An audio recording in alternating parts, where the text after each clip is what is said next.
नमस्कार दोस्तों, मैं विकास सर सक्षम अकेडमी के यूट्यूब चैनल पर आपका स्वागत करता हूं। दोस्तों, आज हम आपसे बात करने वाले हैं नर्मदा अपवाह तंत्र के बारे में। तो देखिए दोस्तों, नर्मदा के बारे में अगर कहा जाए तो नर्मदा को याद रखना है। नर्मदा मध्य प्रदेश के अनूपपुर जिले के अमरकंटक पहाड़ी से निकलती है। तो देखिए दोस्तों, नर्मदा कहाँ से निकलती है? तो अनूपपुर जिले की अमरकंटक पहाड़ी से निकलती है।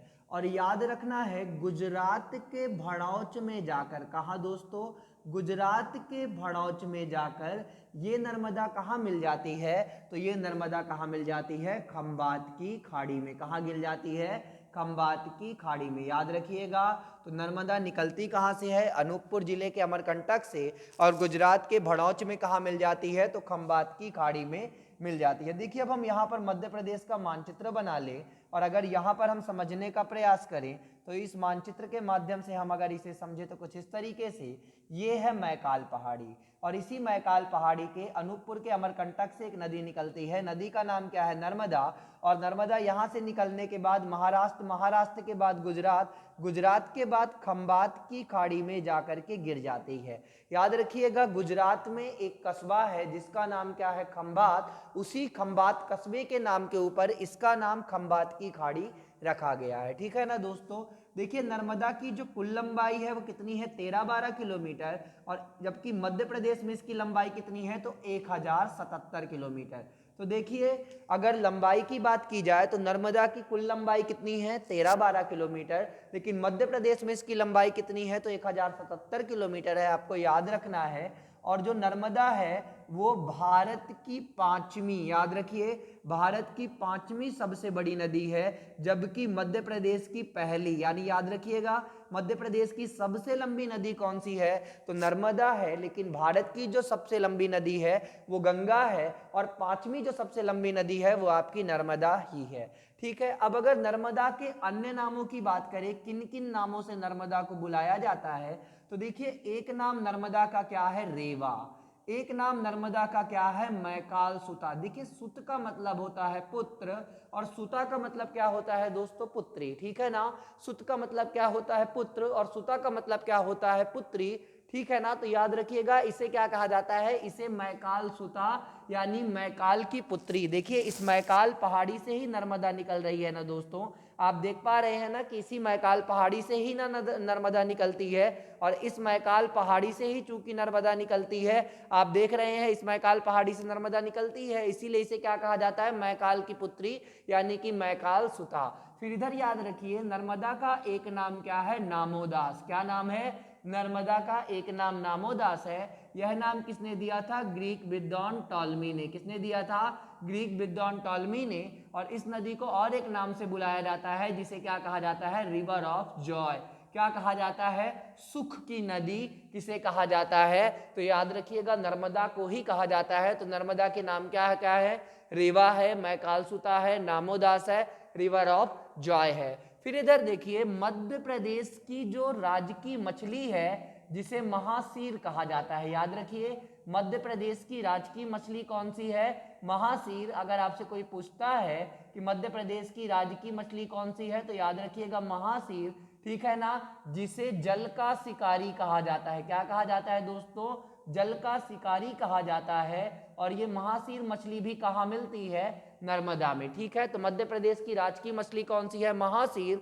और ये कहाँ मिलती है? नर्मदा नदी में। ठीक है ना? फिर इधर देखिएगा, मध्य प्रदेश में नर्मदा का जो अपवाह तंत्र है वो वृक्षीय है।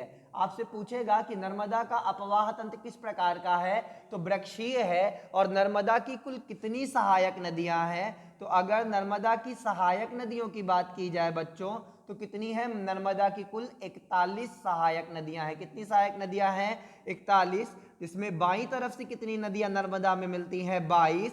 और दाईं तरफ से कितनी नदियां मिलती हैं नर्मदा में? तो आपको याद रखना है 19। ठीक है ना? तो देखिए दोस्तों, नर्मदा की कितनी सहायक नदियां हैं? 41, जिनमें से 22 नदियां कहाँ से मिलती हैं? बाईं तरफ से। और 19 नदियां कहाँ मिलती हैं? आपकी दाईं तरफ से। ठीक है ना? तो इतना तो आपको पता चल गया नर्मदा के संदर्भ में। अब अगर आप यहाँ पर देखेंगे तो देखिए, नर्मदा के ठीक उत्तर में अगर आप देखेंगे तो एक विशालकाय पर्वतमाला है ये, जिसका नाम क्या है, विंध्याचल। और इसके दक्षिण में ही एक पर्वतमाला है जिसका नाम क्या है, सतपुड़ा।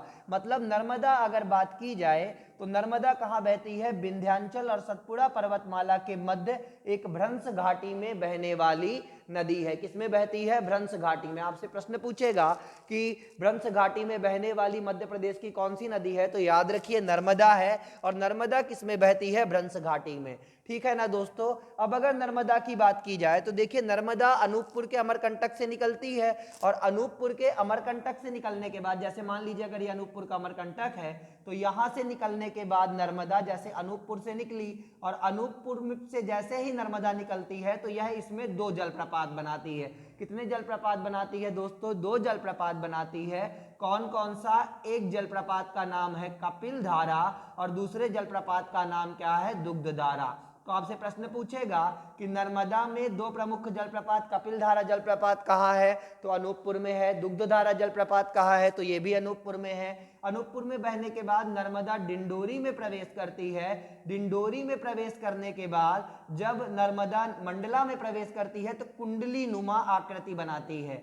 याद रखिएगा, मंडला में नर्मदा नदी कुंडली नुमा आकृति बनाती है। तो आपसे प्रश्न पूछेगा कि मध्य प्रदेश की सबसे लंबी नदी नर्मदा किस इस जिले में कुंडली नुमा आकृति बनाती है, तो मंडला में। और मंडला में प्रवेश करने के बाद याद रखिएगा नर्मदा जबलपुर में प्रवेश करती है, और जबलपुर में नर्मदा प्रवेश करने के बाद भेड़ा घाट में एक विशेषकर जलप्रपात बनाती है। याद रखिएगा भेड़ा घाट किस लिए प्रसिद्ध है, जलप्रपात के लिए फेमस है। तो कितने जलप्रपात हो गए, मतलब कितने झरने हो गए, एक हो गया कपिल धारा, एक हो गया दुग्ध धारा, और एक कौन सा जलप्रपात हो गया, तो आपको याद रखना है बच्चों, एक जलप्रपात हो गया आपका भेड़ा घाट जलप्रपात, जो कहाँ है, जबलपुर। जबलपुर के बाद नर्मदा कहाँ जाती है, तो नरसिंहपुर में प्रवेश करती है। नरसिंहपुर के बाद नर्मदा होशंगाबाद, होशंगाबाद के बाद नर्मदा नीचे की तरफ आती है, और फिर वहां से थोड़ा सा हरदा जिले से होते हुए ये कहाँ एंट्री करती है, तो ये एंट्री करती है खंडवा। खंडवा के बाद ये कहाँ एंटर करती है, खरगोन।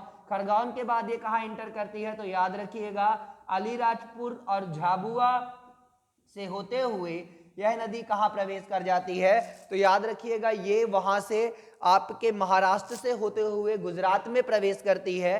कुल मिला के अगर कहा जाए तो नर्मदा नदी मध्य प्रदेश के 15 जिलों से होकर के बहती है।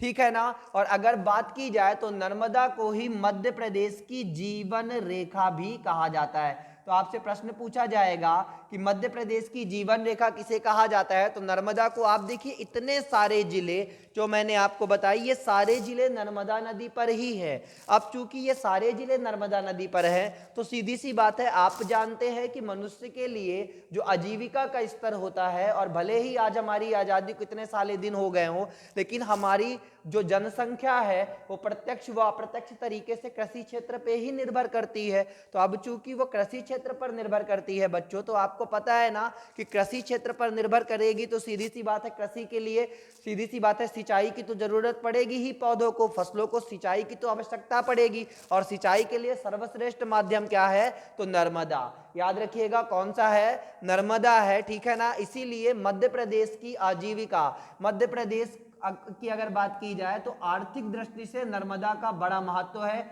एक तो ये कृषि क्षेत्र के लिए जल मुहैया कराती है।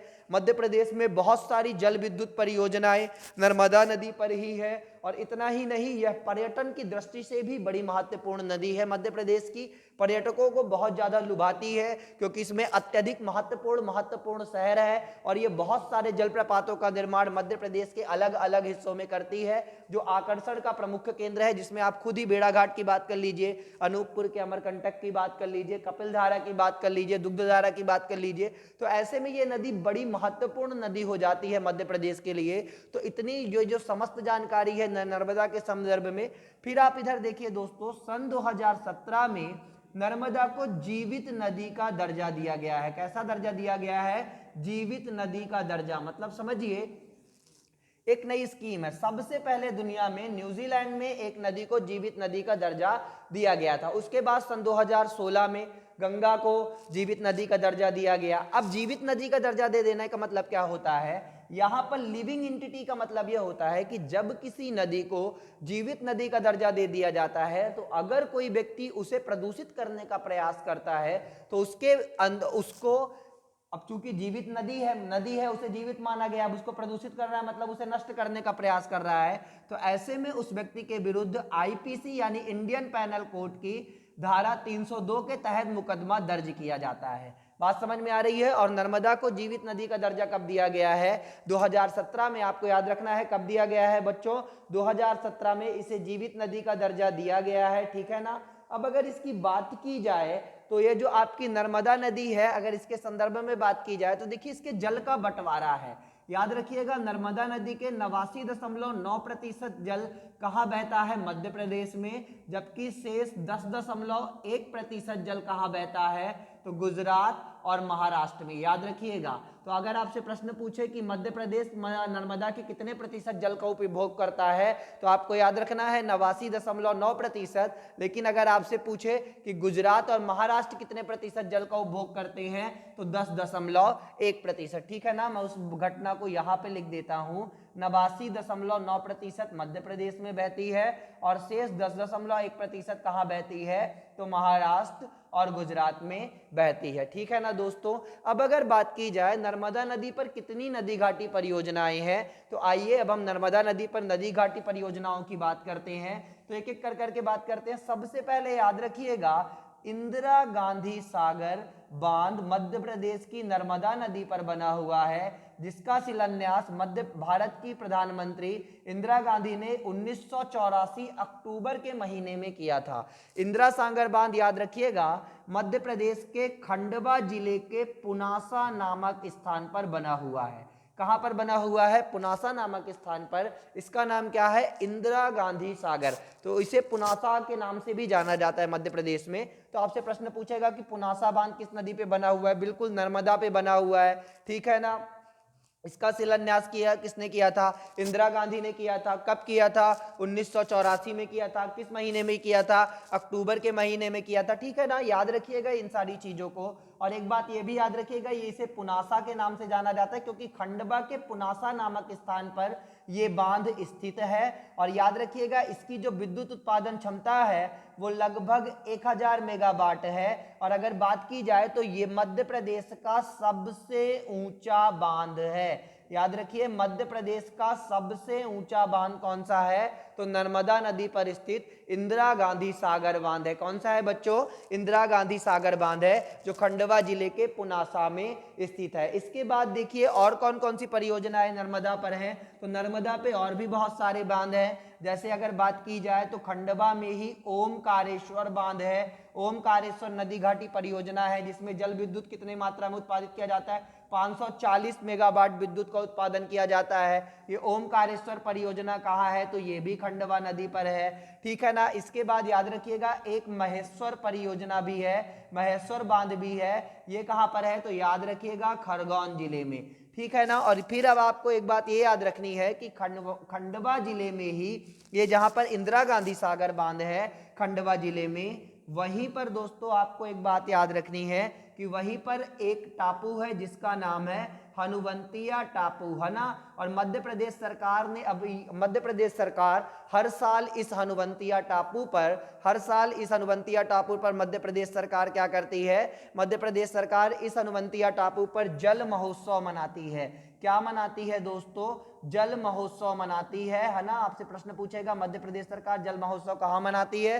तो हनुवंतिया टापू, और ये कहाँ है दोस्तों? खंडवा में। तो एक बांध हो गया इंदिरा गांधी सागर पुनासा बांध, ये कहाँ है? इसी पे हनुवंतिया टापू है।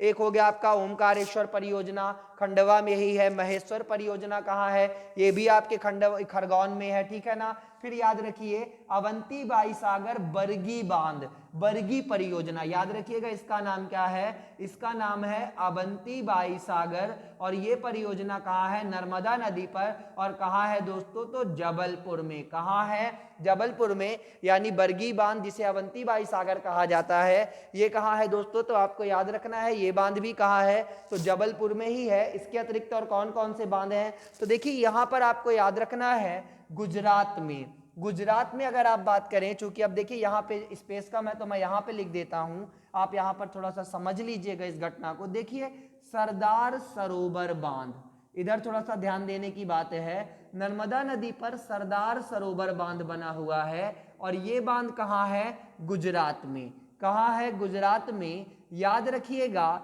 जब नर्मदा नदी पर सरदार सरोवर बांध बनाया जाने लगा तो फिर मध्य प्रदेश और गुजरात में विवाद उत्पन्न हो गया। मध्य प्रदेश, महाराष्ट्र और गुजरात में नर्मदा नदी को लेकर के जल विवाद उत्पन्न हो गया, जिसकी वजह से याद रखिएगा इस विवाद के निपटारे के लिए खोसला समिति मध्य प्रदेश में बनाई गई थी। कौन सी समिति बनाई गई थी? खोसला समिति। तो आपसे प्रश्न पूछेगा कि नर्मदा जल विवाद से संबंधित कौन सी समिति थी? तो खोसला समिति थी। याद रखिएगा कौन सी समिति थी बच्चों? तो खोसला समिति थी जो इससे संबंधित थी। और अगर अब इसकी बात करें तो एक चीज आपको यहाँ पर और याद रखनी होगी दोस्तों, याद रखिएगा इसके बाद न्यायमूर्ति बी रामास्वामी, याद रखिए न्यायमूर्ति बी रामास्वामी ने बाद में नर्मदा के जल को मध्य प्रदेश, महाराष्ट्र और गुजरात के मध्य बांट दिया और आज ये सरदार सरोवर बांध कहाँ है? गुजरात में। और याद रखिएगा इसी बांध के किनारे दुनिया की सबसे ऊंची मूर्ति स्टैचू ऑफ यूनिटी, जो किसकी प्रतिमा है आपको याद रखना है? स्टैचू ऑफ यूनिटी भारत के पहले गृह मंत्री और पहले उप प्रधानमंत्री सरदार वल्लभ भाई पटेल की मूर्ति है। तो ये कहाँ है? ये भी नर्मदा नदी के तट पर है। और याद रखना है ये जो मूर्ति है इसके वास्तुकार कौन है? श्री राम सुतार। ये प्रश्न पूछा जा चुका है कि स्टैचू ऑफ यूनिटी के वास्तुकार कौन है? तो कौन है बच्चों? श्री राम सुतार। ऊपर दिखाई नहीं दे रहा है, मैं उसको नीचे लिख देता हूँ। याद रखिएगा स्टैचू ऑफ यूनिटी के जो मतलब वास्तुकार हैं उनका नाम क्या है? श्री राम सुतार। ठीक है ना दोस्तों? तो ये समस्त जानकारी नर्मदा के संदर्भ में हमने आपको बताई। ये सारी जानकारी नर्मदा से संबंधित है और ये बहुत ज़्यादा इंपॉर्टेंट है। ठीक है ना? इसके अलावा नर्मदा की बहुत सारी सहायक नदियां हैं। दूधी है, तबा है, हथनी है, बरना है, शक्कर है, हिरना है। बहुत सारी नदियां नर्मदा की सहायक नदियां हैं जो अपने आप में बहुत महत्व रखती हैं। तो देखिए यहाँ पे फिर से थोड़ा सा देख लीजिए, नर्मदा का अपवाह तंत्र कैसा है? तो वृक्षीय है। नर्मदा कहाँ से निकलती है? अनूपपुर के अमरकंटक से। कहाँ मिलती है? गुजरात के भड़ौच में खंबात की खाड़ी में। कुल लंबाई 13-12, मध्य प्रदेश में 10-77। ठीक है, इसके नाम कौन कौन से हैं? रेवा है, मैकाल सुता है, नामोदास है, रिवर ऑफ जॉय है। ठीक है ना? फिर मध्य प्रदेश की जो राजकीय मछली है वो कौन है? महासीर है, जिसे जल का शिकारी कहा जाता है, ये भी नर्मदा में है। मध्य प्रदेश की भारत की पांचवी सबसे बड़ी नदी नर्मदा और मध्य प्रदेश की पहली नर्मदा। इस पर कौन कौन से बांध है? इंदिरा गांधी सागर बांध पुनासा, ओमकारेश्वर खंडवा, महेश्वर खरगोन, बरगी बांध कहाँ है आपका? जबलपुर। और statue of unity Sardar Sarovar बांध ये कहाँ है? गुजरात। अब आइए दोस्तों, अब हम बात करते हैं नर्मदा के सहायक नदियों की। तो नर्मदा की सहायक नदियां जो बहुत महत्वपूर्ण हैं, उनमें एक सहायक नदी नर्मदा की है जिसका नाम क्या है? तबा नदी। कौन सी नदी है बच्चों? तबा नदी है। ये नदी कहाँ से निकलती है और इसकी क्या क्या कहानी है? तो आपको यहाँ पर थोड़ा सा याद रखना है ना? तबा के संदर्भ में जो जानकारी है अब आप देखिए। तो देखिए जैसे मान लीजिए, अगर मान लीजिए ये मैकाल पहाड़ी है तो इससे तो ये निकल रही है नदी, नदी का नाम क्या है? नर्मदा, है ना? इसको निकालिए, कोई दिक्कत नहीं है। अब देखिए ये छिंदवाड़ा जिला है और छिंदवाड़ा जिले का ही सतपुड़ा पर्वत है। और यहाँ पर आपको ध्यान देना है कि छिंदवाड़ा जिले के सतपुड़ा पर्वत से एक नदी निकलती है और नदी का नाम क्या है? तबा। क्या नाम है बच्चों? तबा नदी। और तबा नदी कहाँ जा करके, याद रखिएगा, होशंगाबाद के पास। कहाँ? होशंगाबाद के पास ये जो तबा नदी है वो किस में मिल जाती है आपके? जाकर के नर्मदा में। और याद रखिएगा तबा में एक और नदी, तबा की कई सारी सहायक नदियां हैं जिसमें एक नदी कौन सी है? देनवा, है ना? एक नदी और कौन सी है? तो देखिए तबा की जो सहायक नदियां हैं वो कौन कौन सी हैं अगर हम बात करें तो तबा की सहायक नदियां हैं देनवा है, सुखतबा है, फोपस माचना। कौन कौन सी है? तो देखिए यहाँ पर याद रखिएगा फोपस माचना किसकी सहायक नदी है? तो तबा की। और एक कौन सी सहायक नदी है? सुखतबा।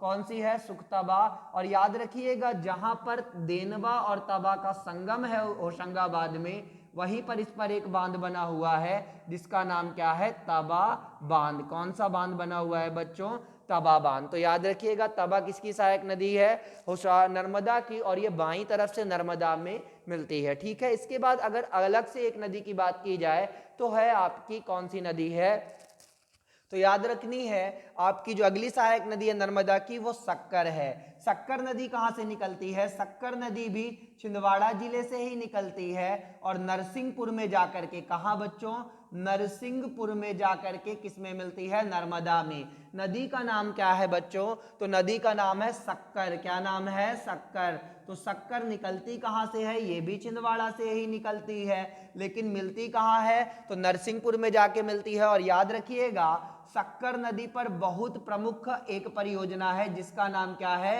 चिंकी परियोजना। तो आपसे प्रश्न पूछेगा कि चिंकी परियोजना किस स्थान पर है, तो सक्कर नदी पर है। कहां है, चिंकी परियोजना सक्कर नदी पर है। और इसके किनारे एक बहुत प्रसिद्ध शिव मंदिर है नरसिंहपुर में जिसका नाम क्या है, प्राचीन संगनेश्वर शिव मंदिर। तो आपसे प्रश्न पूछेगा कि प्राचीन संगनेश्वर शिव मंदिर कहाँ है, तो ये भी कहाँ है दोस्तों, नरसिंहपुर में ही है। चिंकी परियोजना कहाँ है दोस्तों, तो आपको याद रखना है जो चिंकी परियोजना है वो भी आपकी सक्कर नदी में ही है। तो ठीक है, आपने देखा ये नर्मदा के बारे में समस्त जानकारी आपने देख ली, नर्मदा की सहायक नदी को भी आपने देख लिया, नर्मदा की दो प्रमुख सहायक नदियां। इसके अलावा नर्मदा की जो प्रमुख सहायक नदियां हैं वो कौन कौन सी हैं, तो बरनार है, बंजर है, सेर है, सक्कर है, दूधी है, तवा है, गजाल है, छोटी तवा है, कुंदी है, देव है, गोई है। इसके अलावा दाईं तरफ से कौन कौन सी है, तो हिरन है,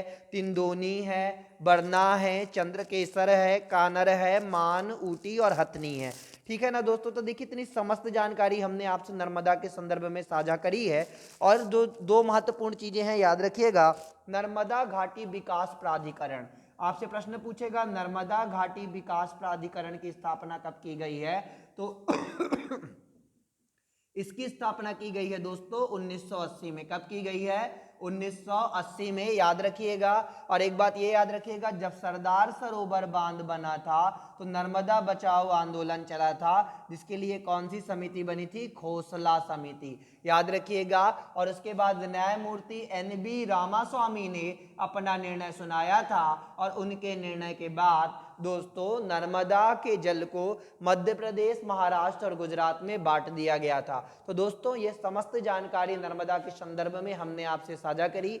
अगर आपको ये वीडियो पसंद आता है तो प्लीज इसे लाइक करें, ज्यादा से ज्यादा शेयर करें। देखिए हमारा उद्देश्य ये है कि वो छात्र जो किसी कारणवश कोचिंग नहीं आ पा रहा है, जो कोचिंग अफोर्ड नहीं कर पा रहा है, जो पढ़ना चाहता है और एकदम से उस माहौल में पढ़ना चाहता है, उसे ये फील हो कि हाँ भाई हम क्लास में बैठ के पढ़ रहे हैं, तो हाँ ये हम आपको सिखाते हैं मध्य प्रदेश का सामान्य ज्ञान। तो दोस्तों आज हम आपसे बात कर रहे हैं, आज हमने आपसे बात की नर्मदा बातंत्र के बारे में, कल हम आपसे ताप्ती, वेनगंगा, वर्धा के बारे में बात करेंगे। और गणतंत्र दिवस की हार्दिक शुभकामनाएं मेरी तरफ से आप सभी को। हंसते रहिए, मुस्कुराते रहिए, पर एक काम जरूर कर दीजिए, इस चैनल को सब्सक्राइब जरूर कर दीजिए और बेल आइकन को प्रेस कर दीजिए ताकि जब अगला कोई भी वीडियो आए ना दोस्तों तो आपको इसकी जानकारी मिल जाए। बहुत बहुत धन्यवाद मुझे सुनने के लिए, बहुत बहुत शुक्रिया।